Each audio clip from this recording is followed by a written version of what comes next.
国人男性についてどう思いますかね。すごく素敵だと思いますね。韓国人の男性と食ってデート固いっすよ。 도쿄 공항이 발칵 뒤집혔습니다. 보안 검색에서 단 5초 만에 무려 10억 원가량의 금속품이 없어졌습니다. 귀중품 분실에 대한 권한이 없습니다. 공항 관계자들은 등을 돌렸고 수십 명의 대기자들의 시선은 차가웠습니다. 바로 그때 군중 속 한국인 청년이 나섰습니다. 일본 유명 가문의 가보를 찾아준 은인에게 살해하고 범인을 엄중히 벌하겠습니다. 이 소식이 일본 SNS에 퍼지자 일본 여성들의 반응은 폭발적이었습니다. 역시 한국 남자 대단해. 왜 일본인은 저렇게 못하지? 더욱 놀라운 건 그의 진짜 정체였는데요. 도대체 그 청년은 누구였을까요? 지금 바로 공개됩니다. 저는 하야미 유나입니다. 일본 중부 지역에서 태어났죠. 제 성을 말하면 대부분 고개를 끄덕였어요. 그 유명한 하야미 가문이요? 맞아요. 정밀 부품과 산업용 장비를 만드는 회사였습니다. 직원 수만 300명이 넘었죠. 거래처는 대기업과 관공서가 대부분이었어요. 저는 태어날 때부터 넓은 단독주택에서 자랐습니다. 전담 기사가 있었고요. 개인 교습도 당연하게 받았죠. 초등학교는 지역 내 상위 1%만 입학하는 사립이었어요. 중학교와 고등학교도 기업가 자녀들이 몰리는 명문이었습니다. 대학은 도쿄의 상위권 사립대였죠. 추천과 실력 모두 인정받아 진학했어요. 저는 겉으로 보기엔 부족한 게 없었습니다. 전형적인 잘 자란 집안 딸이었죠. 주변 사람들은 항상 같은 말을 했어요. 유나는 태어날 때부터 인생이 정해진 아이야. 그 말을 들을 때마다 설명하기 힘든 불편함이 밀려왔습니다. 왜냐하면 저는 딸이기 전에 가업 후계자 후보였거든요. 부모님은 회사 지분 문제로 서로 다른 편에 서 있었습니다. 경영권 구도가 항상 우선이었죠. 저는 그 싸움의 한가운데에서 비교되고 평가받았어요. 성적이 좋아도 칭찬은 없었습니다. 당연하다는 반응이 먼저였죠. 힘들다고 말하려 하면 돌아오는 건 한마디였어요. 지금 그럴 때가 아니다. 집은 넓었지만 제가 쉴 자리는 없었습니다. 그런 집안에서 유일하게 숨을 돌릴 수 있던 사람이 있었어요. 할아버지 하야미 쇼이치였습니다. 초등학교 졸업식 날이었어요. 강당 맨 앞줄에 앉아 부모님을 찾았습니다. 끝내 부모님은 오지 않으셨죠. 대신 할아버지가 행사 시작 10분 전에 들어오셨어요. 숨을 고르며 제 이름을 불렀습니다. 중학교 졸업식도 마찬가지였어요. 고등학교 졸업식도 그랬죠. 부모님은 회의, 출장, 집안 행사를 이유로 제 졸업식에 오지 않았습니다. 하지만 할아버지는 한 번도 빠지지 않으셨어요. 제 이름이 불릴 때마다 박수를 치셨죠. 졸업사진 속 저는 항상 할아버지 쪽으로 기울어 있었습니다. 생일도 다르지 않았어요. 부모님은 비서를 통해 선물을 전달했습니다. 계좌 이체로 대신할 때도 있었죠. 하지만 할아버지는 매년 생일 전날 직접 전화를 거셨어요. 항상 같은 질문을 하셨습니다. 올해는 내가 뭘 제일 열심히 했니? 그 질문이 축하보다 더 위로가 됐어요. 제게 주시는 관심과 사랑이었죠. 회사 공식 석상에서도 할아버지는 저를 이렇게 소개하셨습니다. 이 아이는 우리 회사 후계자가 아니라 내 손녀입니다. 그 말 한마디가 집안에서 처음 듣는 보호선언 같았어요. 할아버지는 말년에 접어들며 제게 한 가지를 맡기셨습니다. 오래된 펜던트였어요. 화려하지 않았지만 의미 있는 물건이었죠. 그 펜던트는 할아버지가 처음 성공한 해에 산 물건이었습니다. 아무것도 없던 시절이었죠. 처음으로 할머니에게 선물했던 거예요. 할머니는 그 펜던트를 평생 몸에 지니셨습니다. 세상을 떠난 뒤에는 할아버지가 직접 보관해 오셨죠. 할아버지는 제 손에 펜던트를 쥐어주셨어요. 사람은 성공보다 처음 마음을 잃지 않는 게 더 어렵다고 말씀하셨어요. 그리고 덧붙이셨습니다. 이건 내가 돌아올 자리다. 그 말은 저에게 이 집안에서 유일하게 허락된 안식처였어요. 세상 어디에서 무슨 일을 겪더라도 이 펜던트만 있으면 돌아갈 곳이 있다는 뜻이었죠. 저는 그날 이후 중요한 날마다 이 펜던트를 지녔습니다. 면접 날에도 발표 날에도 힘든 날에도요. 이건 장신구가 아니었어요. 이 집안에서 유일하게 나를 사람으로 봐준 증거였죠. 차가 공항 진입로에 들어섰습니다. 활주로 너머로 비행기들이 보였어요. 저는 지금 할아버지의 추모식에 참석하기 위해 이동 중이었죠. 국내선 비행기를 타고 고향으로 가는 길이었습니다. 기사가 출발층 앞에 차를 세웠어요. 저는 펜던트를 한 번 더 확인하고 문을 열었습니다. 목에 걸린 펜던트의 무게가 느껴졌죠. 나리타 공항 국내선 출발층엔 사람들이 빠르게 오가고 있었어요. 캐리어 바퀴 소리가 바닥에 울렸죠. 안내방송이 천장에서 흘러나왔습니다. 저는 비즈니스 라운지를 나와 보안 검색대로 향했어요. 전날 거의 잠을 못 잔 상태였죠. 추모식 준비와 회사 업무가 겹쳐서 눈을 붙인 시간이 3시간도 안 됐습니다. 머리가 무거웠어요. 눈꺼풀이 자꾸 내려앉으려 했죠. 하지만 발걸음을 멈출 수는 없었습니다. 걸으면서도 손은 무의식적으로 가슴 쪽을 만졌어요. 펜던트가 거기 있는지 확인하는 건 습관이었죠. 낡은 금속의 감촉이 손끝에 닿을 때마다 긴장이 조금씩 풀렸습니다. 오늘 하루만 버티면 된다고 스스로에게 말했어요. 할아버지 곁으로 가는 거라고요. 보안 검색대 앞에 도착했습니다. 줄이 길지 않아서 다행이었어요. 앞에 서너 명 정도가 차례를 기다리고 있었죠. 저는 가방끈을 고쳐 매며 순서를 기다렸습니다. 제 차례가 왔어요. 회색 플라스틱 트레이를 집어들었죠. 외투를 벗어 트레이 한쪽에 올렸습니다. 가방을 그 옆에 내려놓았어요. 그리고 목에 걸린 펜던트를 풀기 위해 손을 뒤로 가져갔죠. 펜던트를 조심스럽게 트레이 정중앙에 내려놓았습니다. 다른 물건에 깔리지 않게 외투와 가방 사이에 공간을 만들었어요. 낡은 금속이 형광등 아래에서 희미하게 빛났죠. 트레이가 컨베이어 벨트 위로 천천히 미끄러져 들어갔습니다. 금속 탐지기 앞에 서니 직원이 손짓으로 통과하라고 했죠. 저는 천천히 걸어 들어갔습니다. 경고음이 울릴까봐 살짝 긴장했지만 아무 문제 없이 통과했죠. 반대편으로 나오는데 걸린 시간은 5초 남짓이었습니다. 컨베이어 벨트 앞에서 트레이를 기다렸어요. 벨트가 느릿느릿 움직였죠. 다른 승객의 트레이가 먼저 나왔습니다. 그 다음이 제 거였어요. 손을 뻗어 트레이를 집어들었죠. 그 순간 손이 굳었습니다. 트레이 안에 외투가 구겨진 채 놓여 있었어요. 가방은 외투에 반쯤 눌려 있었죠. 하지만 제가 찾는 건 거기에 없었습니다. 펜던트가 사라졌어요. 처음엔 착각이라고 생각했습니다. 분명히 정중앙에 놓았는데. 외투 밑을 뒤져봤어요. 손가락으로 천을 들춰 구석구석 확인했죠. 어디에도 펜던트는 없었습니다. 심장이 빠르게 뛰기 시작했어요. 손끝이 차가워졌죠. 머릿속이 하얘지는 느낌이었습니다. 가방을 열어 안을 뒤졌어요. 혹시 무의식적으로 넣었을 수도 있다는 생각이 들었죠. 지퍼 안쪽 주머니까지 전부 확인했습니다. 손가락 끝에 닿는 건 지갑과 휴대폰뿐이었어요. 황급히 저는 바닥을 살폈습니다. 무릎을 굽혀 컨베이어 벨트 아래쪽을 들여다봤죠. 트레이가 나오는 입구 쪽도 확인했어요. 어디에도 펜던트는 없었습니다. 숨이 막히는 느낌이 들었습니다. 가슴 한가운데가 텅 비어버린 것 같았어요. 손바닥에 땀이 차올랐죠. 다리에 힘이 풀리려 했습니다. 정신을 차리고 가장 가까이에 있던 보안 직원에게 다가갔어요. 젊은 남자 직원이었죠. 검색대 옆에 무표정하게 서 있었습니다. 목소리를 가다듬고 말했어요. 방금 이 트레이에 있던 물건, 중요한 물건이 없어졌어요. 직원은 고개를 돌려 저를 봤어요. 눈빛에는 관심이 없었죠. 분실물은 분실물 센터로 가셔야 합니다. 외운 듯한 정형화된 대답이었습니다. 저는 고개를 저었어요. 분실이 아니에요. 목소리에 힘을 줬습니다. 검색대를 통과하는 동안 사라졌다고요. 5초도 안 되는 시간이에요. 직원은 어깨를 으쓱했어요. 입꼬리가 살짝 올라갔죠. 귀찮다는 표정이 역력했습니다. 확인해드릴 수 있는 권한이 없습니다. 그 말 한마디가 벽처럼 느껴졌어요. 다른 직원에게 다가갔습니다. 나이가 좀 더 있어 보이는 여자 직원이었어요. 같은 설명을 반복했죠. 트레이 정중앙에 놓았다는 것. 통과하는데 5초밖에 안 걸렸다는 것. 나왔더니 사라져 있었다는 것. 여자 직원은 난처한 표정을 지었어요.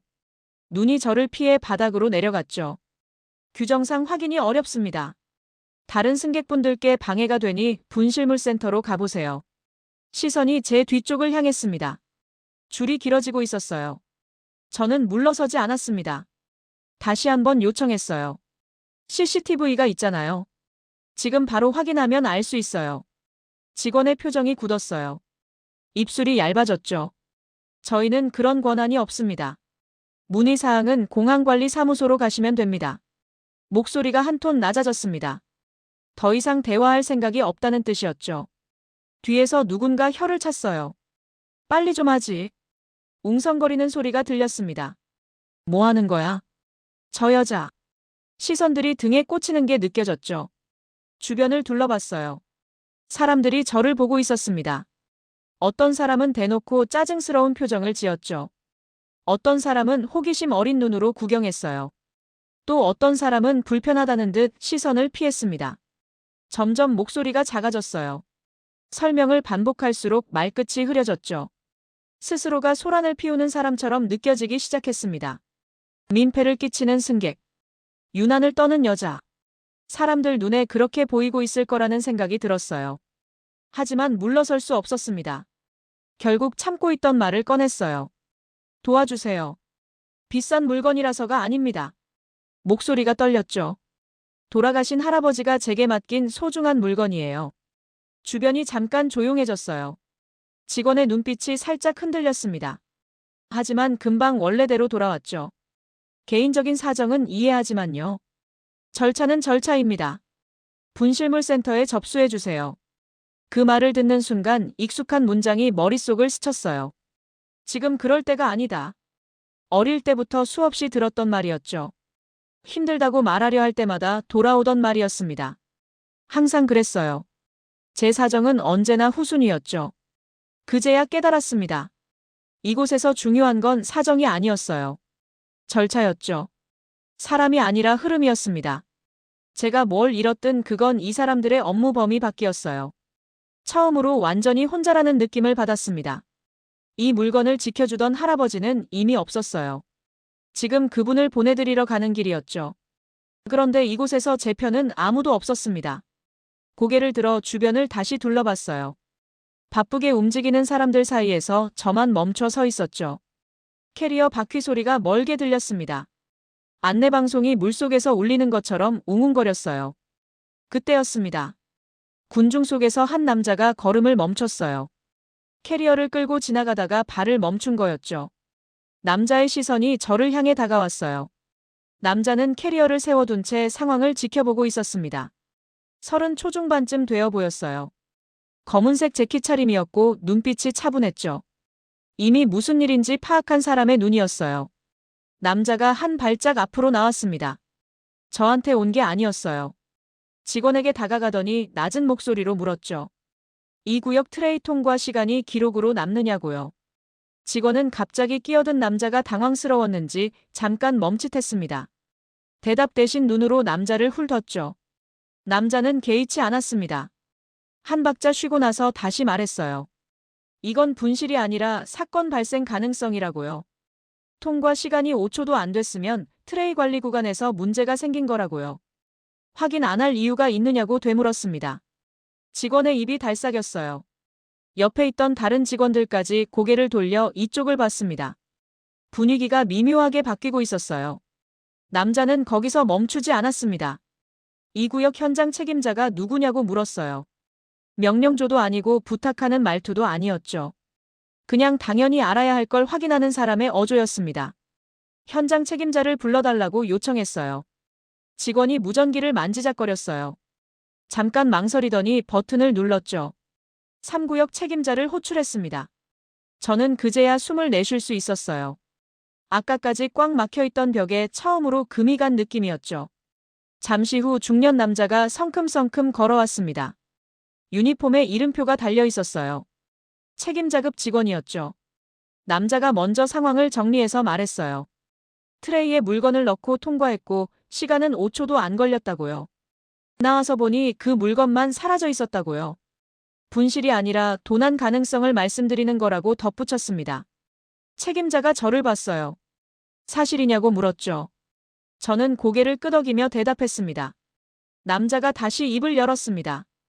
이 구역에 CCTV 있고 출입 기록도 있지 않느냐고요. 확인 안 하는 게 나중에 더 큰 책임이 될 거라고 말했어요.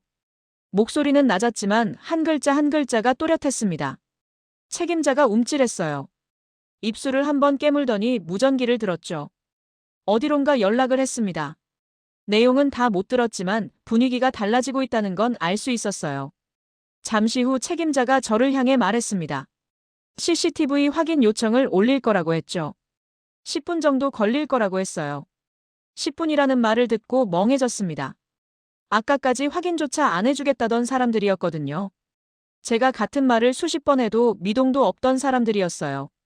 그런데 이 남자가 나타나서 몇 마디 하니까 갑자기 모든 게 달라졌습니다. 저는 고개를 끄덕이고 대기구역 의자에 앉았어요. 앉는 순간 다리에서 힘이 빠지는 게 느껴졌죠.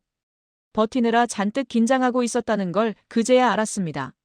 남자는 제 옆에 앉지 않았어요. 한 발짝 떨어진 곳에 서서 검색대 쪽을 바라보고 있었죠. 직원들 움직임을 살피는 것 같았습니다. 본인은 주인공이 아니라는 듯 뒤에 서 있었어요. 저는 조심스럽게 자리에서 일어나 남자에게 다가갔습니다. 아까부터 머릿속에 맴돌던 질문을 꺼냈어요. 왜 도와주시는 거냐고요? 남자는 그제야 저를 봤습니다. 눈이 마주쳤어요. 깊고 차분한 눈이었죠. 도와주는 게 아니라고 했습니다. 당연한 일입니다. 딱 그 한마디였어요. 그 말이 가슴 한가운데를 쳤습니다. 제 상황을 이상하지 않은 일로 받아들여준 사람은 이 남자가 처음이었어요. 아까 저를 바라보던 시선들이 떠올랐죠. 유난 떠는 여자, 민폐 끼치는 승객. 그런 눈빛들이었거든요. 집에서조차 제 요청은 받아들여지지 않았었는데. 그런데 이 사람은 달랐습니다. 제가 이상한 게 아니라 상황이 이상한 거라고 말해주고 있었어요. 그 한마디가 아까 들었던 어떤 말보다 따뜻하게 느껴졌습니다. 정확히 10분이 지났어요. 책임자가 다시 걸어왔습니다. 표정이 아까와 달랐어요. 굳어 있었죠. 확인 결과가 나왔다고 했습니다. CCTV를 확인해보니 문제가 발견됐다고요. 트레이 정리 담당 직원 한 명의 동선이 기록과 맞지 않는다고 했어요. 남자가 한 발짝 앞으로 나왔습니다. 구체적으로 어떤 문제냐고 물었죠. 책임자가 잠깐 뜸을 들였어요. 해당 직원이 트레이 구간에서 손을 뻗는 장면이 영상에 찍혀 있다고 했습니다. 지금은 퇴근 처리된 상태고요. 연락을 시도하고 있다고요. 저는 숨이 턱 막혔습니다. 진짜 도난이었어요. 누군가 제 펜던트를 가져간 거였죠. 고작 5초 사이에. 제가 금속 탐지기를 통과하는 그 짧은 순간에 벌어진 일이었습니다. 남자가 책임자를 똑바로 쳐다봤어요. 그러면 분실이 아니라 절도라고요. 경찰에 신고해야 하지 않느냐고 물었죠. 책임자가 고개를 끄덕였습니다. 이미 공항 경찰대에 연락했다고요. 곧 담당자가 올 거라고 했어요. 저는 그 자리에 서서 온몸이 떨리는 걸 느꼈습니다. 분노인지 안도인지 구분이 안 됐어요. 어쨌든 제 말이 맞았다는 게 증명된 거였죠. 미친 사람 취급받지 않아도 되는 거였습니다. 남자가 저를 봤어요. 처음으로 눈빛이 부드러워졌습니다. 이제 기다리면 된다고 했어요. 물건을 찾는 일만 남았죠. 감사하다는 말밖에 나오지 않았습니다. 제대로 된 인사를 하고 싶었는데 목이 메어서 말이 안 나왔어요. 남자는 대답하지 않았습니다. 그냥 조용히 그 자리에 서 있었어요.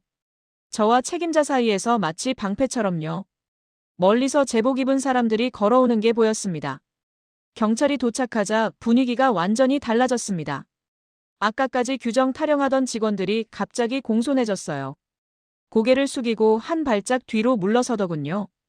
담당 형사는 오가와라고 자신을 소개했어요. 40대 초반쯤 되어 보였죠. 날카로운 눈매의 말투는 담백했습니다. 저에게 상황을 처음부터 정리해서 말해달라고 했어요. 이번에는 제가 직접 나서지 않았습니다. 남자가 먼저 설명을 시작했어요. 제가 흥분하거나 빠뜨리는 부분이 있을까봐 그랬는지도 모르겠죠. 시간과 동선을 분 단위로 정확하게 정리해서 전달했습니다. 감정 없이 사실만 나열하는 설명이었어요. 오가와 형사가 고개를 끄덕였습니다. 제 말도 직접 듣고 싶다고 했어요. 저는 떨리는 목소리로 같은 내용을 반복했습니다. 분명히 트레이 한가운데 놓았다고요. 외투와 가방 사이에 공간을 만들어서 조심스럽게 내려놓았다고요. 통과하고 돌아와 보니 사라져 있었다고요. 형사가 책임자에게 고개를 돌렸습니다. CCTV 확인 결과를 다시 보여달라고 했어요. 책임자가 태블릿을 꺼내 영상 캡처 화면을 띄웠습니다. 트레이 정리 담당 직원이 손을 뻗는 장면이 선명하게 찍혀 있었어요. 오가와 형사의 눈빛이 날카로워졌습니다. 노구치의 주소와 연락처를 확보하라고 지시했어요. 주변 경찰에게 무전을 보내더니 추적을 시작한다고 알렸습니다. 저는 그 광경을 멍하니 바라봤어요. 진짜 수사가 시작된 거였습니다. 아까까지 저를 무시하던 사람들 앞에서요. 오가와 형사가 다시 저에게 다가왔어요. 대기 시간이 좀 걸릴 거라고 했습니다. 불편하시겠지만 조금만 기다려달라고 했어요. 저는 고개를 끄덕였습니다. 며칠이라도 기다릴 수 있다고요. 형사가 자리를 뜨고 나서 저는 의자에 주저앉았습니다. 온몸의 긴장이 한꺼번에 풀리는 게 느껴졌어요. 손이 떨리고 있었죠. 무릎 위에 올려놓으니까 떨림이 더 선명하게 보였습니다. 남자가 어디선가 종이컵을 들고 왔어요. 따뜻한 물이었습니다. 아무 말 없이 제 앞에 내밀었죠. 저는 두 손으로 컵을 감싸 쥐었어요. 온기가 손끝으로 천천히 퍼졌습니다. 한 모금 마시고 나서 저도 모르게 입이 열렸어요. 잃어버린 게 단순한 물건이 아니라고요. 제가 마지막으로 붙잡고 있던 거라고요. 말하는데 눈물이 또 차올랐습니다. 남자는 고개를 끄덕이기만 했어요. 위로도 조언도 하지 않았죠. 그냥 그 자리에 서 있었습니다. 그게 오히려 편했어요. 억지로 괜찮다고 말하지 않아도 되니까요. 30분쯤 지났을 때였습니다. 오가와 형사가 빠른 걸음으로 걸어왔어요. 표정이 아까와 달랐습니다. 노구치 위치를 확보했다고 했습니다. 중고거래 플랫폼에 펜던트를 올리려다가 잡혔다고요. 판매 등록 직전이었다고 했어요. 물건도 무사히 회수했다고요. 저는 그 말을 듣고 굳어버렸습니다. 머릿속이 하얘졌어요. 그리고 오가와 형사가 증거 봉투 하나를 꺼냈습니다. 투명한 비닐 안에 펜던트가 들어있었어요. 형광등 아래에서 낡은 금속이 희미하게 빛났습니다. 형사가 봉투를 제 앞에 내려놓았습니다. 확인해 보시라고 했어요. 저는 떨리는 손으로 봉투를 열었습니다. 손에 잡히는 순간 눈물이 터졌어요. 참으려고 했는데 더 깊은 안도의 눈물이 나왔습니다. 가슴 깊은 곳에서 뭔가가 한꺼번에 쏟아졌어요. 펜던트를 가슴에 꼭 안았습니다. 속으로 중얼거렸어요. 지켰어요. 할아버지, 제가 지켰어요. 주변이 조용해졌습니다. 아까 저를 쳐다보던 사람들이 보였어요. 어떤 사람은 고개를 숙였고요. 어떤 사람은 아까와는 다른 눈으로 저를 바라봤습니다. 오가와 형사가 절차를 설명하며 사과를 전했어요. 공항 측 관리 소홀에 대해서도 언급했습니다. 책임자가 제 앞에 와서 정식으로 허리를 숙였어요. 불편을 드려서 죄송하다고요. 모든 게 정리된 뒤에야 저는 남자를 바라봤습니다. 이제서야 제대로 얼굴을 본 것 같았어요. 아까는 정신이 없어서 자세히 볼 여유가 없었거든요. 깊고 차분한 눈이었습니다. 저는 조심스럽게 입을 열었어요. 도와주셔서 감사합니다. 아직 이름도 여쭤보질 못했네요. 남자는 잠시 생각하더니 담담하게 대답했습니다. 누군가는 도와야 하는 상황이었으니까요. 딱 그렇게만 말했어요. 그 대답을 듣고 확신이 생겼습니다. 이 사람은 저를 불쌍해서 도운 게 아니었어요. 당연히 그래야 해서 움직인 사람이었죠. 그게 이 사람이 세상을 살아가는 방식인 것 같았습니다. 저는 처음으로 감사 대신 다른 말을 꺼냈어요. 혹시 식사 같이 하시겠냐고요. 감사의 의미로 식사를 대접하고 싶다고 말했죠. 남자는 잠시 망설였습니다. 괜찮다고 거절할 줄 알았어요. 그런데 고개를 끄덕였죠. 펜던트는 다시 제 손에 돌아왔어요. 할아버지와의 약속을 지킨 거였죠. 하지만 뭔가 새로운 게 시작되는 느낌이 들었습니다. 이 남자와의 이야기가요. 태윤 씨가 공항 근처에 작은 가게를 제안했어요. 골목 안쪽에 있는 소박한 이자카야였죠. 고급 레스토랑에 익숙했던 저에게는 낯선 분위기였습니다. 안으로 들어가니 나무 테이블 몇 개가 전부였어요. 손님도 별로 없었죠. 조용했습니다. 저는 오히려 그게 좋았어요. 사람 많은 곳에서 밥 먹을 기운이 없었거든요. 자리에 앉자마자 피로가 밀려왔습니다. 긴장이 풀리니까 그동안 버텨왔던 게 한꺼번에 쏟아지는 느낌이었죠. 태윤 씨가 메뉴판을 넘기며 뭘 드시겠냐고 물었습니다. 저는 아무거나 괜찮다고 했어요. 솔직히 입맛이 없었거든요. 태윤 씨가 간단한 것들로 몇 가지 주문했습니다.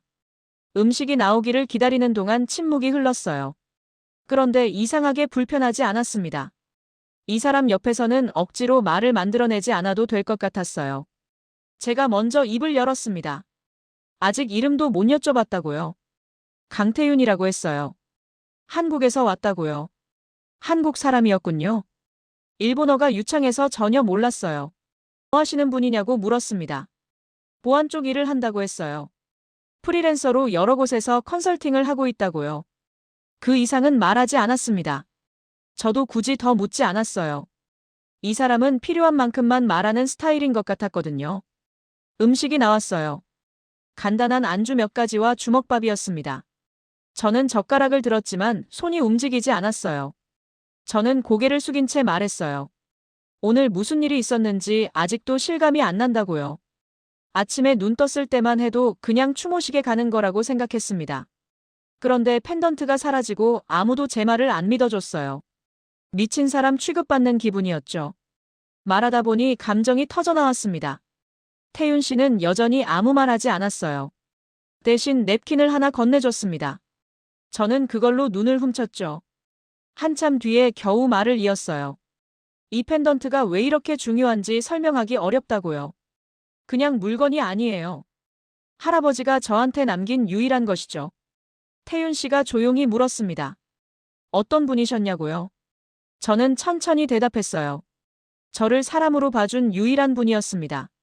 집안에서 저는 항상 후계구도의 카드에 불과했어요. 딸이기 전에 자산이었고 평가 대상이었죠. 성적표, 스펙, 결혼 상대의 조건. 그게 저를 정의하는 전부였습니다. 그런데 할아버지만 달랐어요. 제 이름을 불러줬고 제 생일을 기억해줬죠. 힘들었냐고 물어봐준 사람은 그분뿐이었습니다. 태윤 씨가 말했습니다. 그러니까 오늘 그렇게 버티신 거라고요.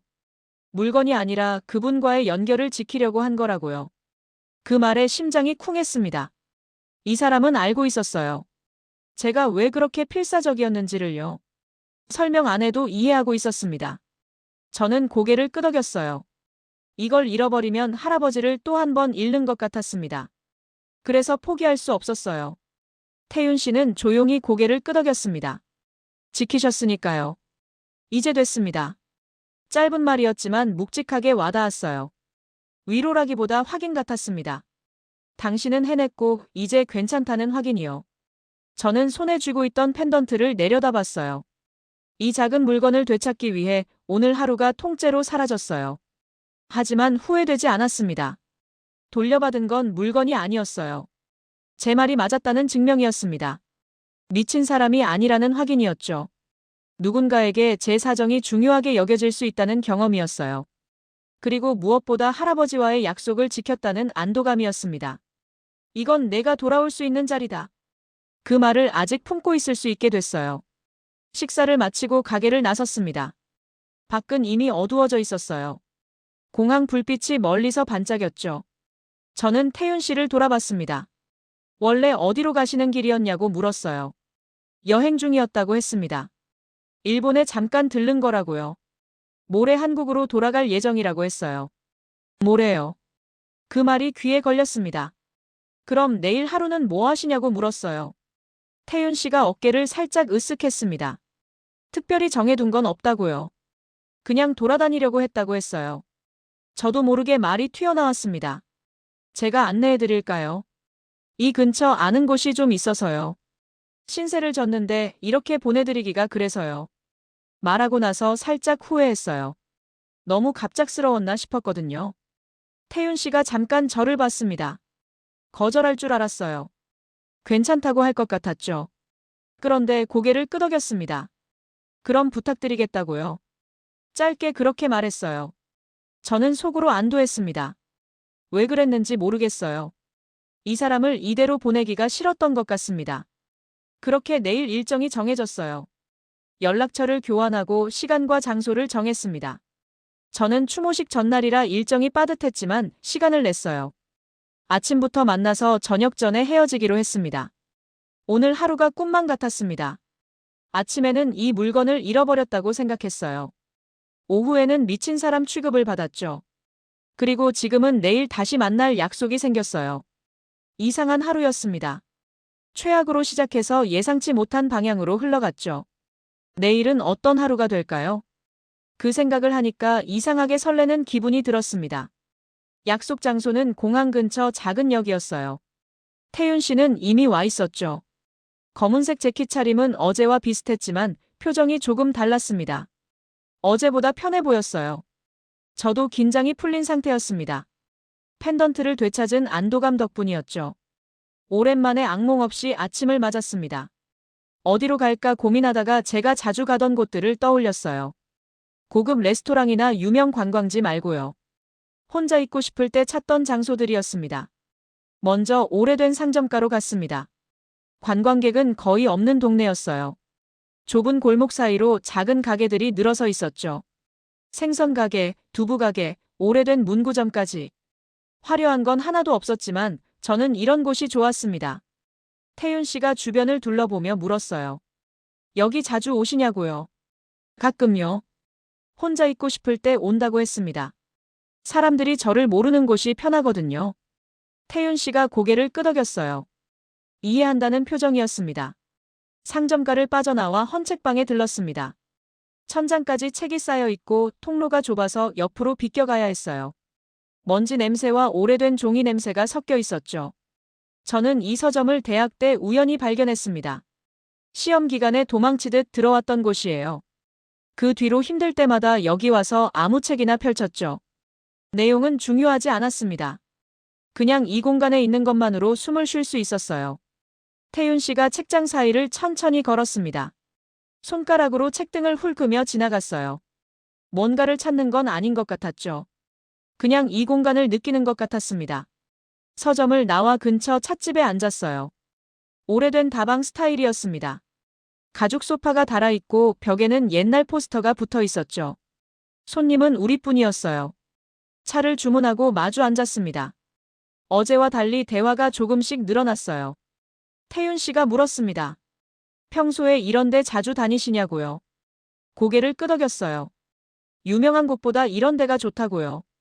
사람들이 저를 신경 안 쓰니까요. 가족이 유명하면 불편한 일이 많겠다고 태윤 씨가 말했습니다. 저도 모르게 웃음이 나왔어요. 불편한 정도가 아니라고요. 어딜 가든 누군가 알아보고 누군가 수군거린다고요. 그래서 이런 곳들이 도피처가 됐습니다. 오후에는 강가를 걸었습니다. 벚꽃 시즌은 지났지만 나무들이 초록으로 물들어 있었어요. 산책하는 사람들이 드문드문 보였죠. 햇살이 따뜻했습니다. 걸으면서 대화가 이어졌어요. 무거운 얘기는 아니었습니다. 좋아하는 음식, 가본 곳, 사소한 것들이었죠. 그러다 제가 물었어요. 태윤 씨는 왜 보안 일을 하게 됐냐고요? 태윤 씨가 잠깐 생각하더니 대답했습니다. 원래 다른 일을 했다고요. 지금은 나와서 혼자 일한다고 했어요. 더 자세한 건 말하지 않았습니다. 대신 다른 걸 물었습니다. 가족은 어떻게 되시냐고요? 태윤 씨가 천천히 말했어요. 아버지는 사업에 실패한 뒤 다시 일어서려고 하고 있다고요. 어머니는 작은 가게를 운영하며 생계를 돕고 계시고요. 여동생은 학비를 벌면서 학교를 다니고 있다고요. 담담한 말투였습니다. 감정을 숨기려는 게 아니라 원래 그런 사람인 것 같았어요. 하지만 그 몇 문장 안에 무게가 느껴졌습니다. 태윤 씨가 먼저 말했어요. 그래서 의존이라는 게 싫다고요. 누군가한테 기대거나 누군가 짐이 되는 거요. 그런 건 선택지에 없다고요. 어제 공항에서 보여준 태도가 이해됐습니다. 누구한테도 빚지지 않으려는 사람이었어요. 도움을 주면서도 대가를 기대하지 않는 사람이요. 저는 말했습니다. 저랑은 많이 다르네요. 저는 태어날 때부터 가진 게 많았으니까요. 태윤 씨가 저를 봤어요. 저는 이어서 말했어요. 근데 그게 제 건지 모르겠을 때가 있다고요. 다 물려받은 거잖아요. 제가 직접 만들어낸 건 하나도 없어요. 태윤 씨가 조용히 말했습니다. 그래도 그건 유나 씨 인생이라고요. 물려받은 거든 만든 거든 본인 거라고요. 그 말이 이상하게 위로가 됐어요. 부정하지도 긍정하지도 않았거든요. 해가 기울기 시작했어요. 강물에 노을빛이 비쳤습니다. 저는 문득 아쉬운 기분이 들었어요. 시간을 확인하니 5시가 넘었습니다. 내일이 추모식이었어요. 저녁에 가족들과 만나야 했죠. 걸음을 멈추고 태윤 씨를 봤습니다. 오늘 감사했다고요. 덕분에 좋은 하루였다고요. 잠깐 침묵이 흘렀어요. 헤어지기 전에 뭔가 더 말하고 싶었습니다. 그러다 입이 먼저 움직였어요. 내일 추모식인데요. 혹시 같이 와주실 수 있으세요? 말하고 나서 제가 놀랐습니다. 계획에 없던 말이었거든요. 하지만 입 밖으로 나온 순간 그게 진심이라는 걸 알았어요. 태윤 씨가 잠깐 멈칫했습니다. 저를 바라봤어요. 저는 서둘러 덧붙였습니다. 그냥 혼자 가기가 좀 그래서요. 가족들이랑 있으면 숨이 막히거든요. 추모식에 가면 또 그 사람들을 마주해야 했어요. 아버지, 어머니, 친척들, 회사 관계자들까지. 할아버지를 보내는 자리에서도 저는 후계자 후보로 평가받겠죠. 태윤 씨가 한참을 생각하는 것 같았어요. 가족 행사에 생판 모르는 사람이 오는 게 이상하니까요. 그런데 고개를 끄덕였어요. 가겠다고요? 필요하시다면요? 그 말에 가슴이 뜨거워졌습니다. 고맙다고 했어요. 작은 목소리였지만 진심이었죠. 추모식 시간과 장소를 알려줬습니다. 내일 아침에 거기서 뵙겠다고 했습니다. 그렇게 우리는 헤어졌어요. 저는 숙소로 돌아가는 길에 계속 오늘 하루를 떠올렸습니다. 상점가를 걷던 일, 서점에서 책장 사이를 지나던 일, 우동을 먹으며 나눴던 대화, 강가에서 들었던 태윤 씨의 가족 이야기. 이 사람과 저는 많이 달랐어요. 태어난 환경도 살아온 방식도 가진 것도요. 저는 넘치게 가졌고 태윤 씨는 스스로 만들어왔죠. 그런데 이상하게 불편하지 않았습니다. 추모식 날 아침이었습니다. 태윤 씨는 약속대로 왔어요. 검은 정장 차림으로 입구에서 기다리고 있었죠. 식장 안으로 들어가자 가족들의 시선이 쏠렸습니다. 아버지가 누구냐고 물었어요. 도움을 주신 분이라고 대답했습니다. 아버지는 태윤 씨를 훑어보더니 고개만 끄덕이고 돌아섰어요. 어머니도 비슷했죠. 손녀가 데려온 사람보다 조문객 명단이 더 중요한 얼굴이었습니다. 태윤 씨는 맨 뒤편에 조용히 서 있었어요. 눈에 띄지 않게요. 하지만 저는 그 자리에 누가 있는지 계속 의식하고 있었습니다. 힘들 때마다 뒤를 돌아봤어요. 태윤 씨가 거기 있었죠. 그것만으로 버틸 수 있었습니다. 식이 끝나고 저는 할아버지 영정 앞에 섰어요. 펜던트를 손에 쥐고 속으로 말했습니다. 지켰어요. 할아버지가 주신 거요. 제가 끝까지 지켰어요. 추모식이 끝나고 한 달이 지났습니다. 그 사이에 태윤 씨와 여러 번 만났어요. 바쁜 일정을 쪼개서 시간을 만들었죠. 함께 있으면 편했습니다. 말이 많지 않아도 어색하지 않았어요. 이런 감정은 처음이었습니다. 그런데 태윤 씨는 항상 한 발짝 떨어져 있었어요. 함께 있지만 같은 곳에 서 있지 않다는 느낌이었죠. 어느 날 저녁 강가를 걷다가 물었습니다. 저랑 있는 게 불편하세요? 태윤 씨가 한참 동안 말이 없었어요. 그러다 천천히 입을 열었죠. 불편한 건 아니라고요. 다만 제가 설 자리를 헷갈리고 싶지 않아서요. 저는 더 참을 수 없었습니다. 우리 그냥 만나면 안 돼요? 태윤 씨가 저를 바라봤어요. 유나 씨는 저를 쉽게 받아들이면 안 되는 사람이에요. 좋아하는 마음이 없는 건 아니에요. 그 마음만으로는 부족합니다. 저는 멍하니 서 있었어요. 그럼 제가 뭘 더 해야 하는데요? 아무것도 하지 마세요. 왜 항상 도망쳐요? 사람을 좋아하면서 왜 선택하지 않는 거예요? 도망치는 게 아니라 책임질 수 없는 걸 잡지 않는 겁니다. 저는 깊은 숨을 내쉬었습니다. 그리고 마지막 카드를 꺼냈어요. 일본에서 일할 생각 없으세요? 보안 쪽이면 제가 아는 곳이 있어요. 괜찮은 자리 알아봐 드릴 수 있어요. 태윤 씨의 눈빛이 흔들렸습니다. 한참 동안 아무 말 없이 서 있었어요. 생각해 보겠습니다. 짧은 대답이었습니다. 그 말투가 이상하게 차갑게 느껴졌어요. 다음 날 태윤 씨는 한국으로 돌아갔습니다. 연락한다는 말을 하고 헤어졌죠.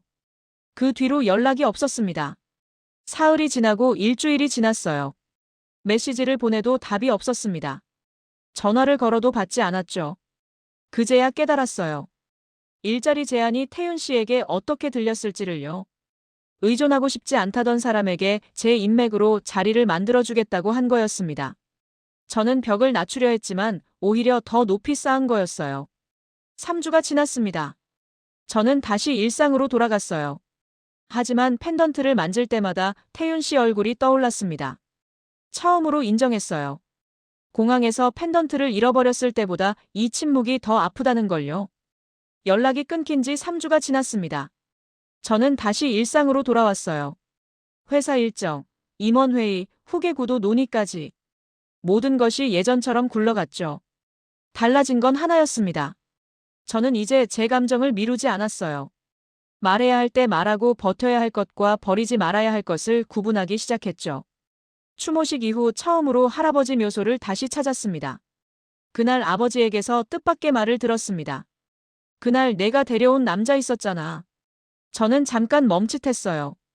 아버지가 말을 이었습니다. 그 남자 눈에는 계산이 없더라. 원하는 걸 말하지 않고 책임질 수 있는 것만 말하더군. 저는 그 말을 듣고 마음이 아팠어요. 하지만 삶은 계속되어야 했죠. 같은 시간 태윤 씨는 한국에 있었어요. 나중에 들은 얘기입니다. 가족 문제를 정리하고 있었다고요. 보안 관련 정규 프로젝트 계약을 체결했다고 했어요. 이제 의존하지 않는 사람이 아니라 스스로 자리를 만든 사람이 된 거였죠. 어느 날 저녁이었습니다.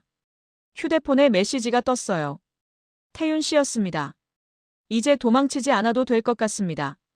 짧은 문장이었어요. 설명도 요청도 아니었죠. 선언에 가까웠습니다. 저는 한참을 바라봤어요.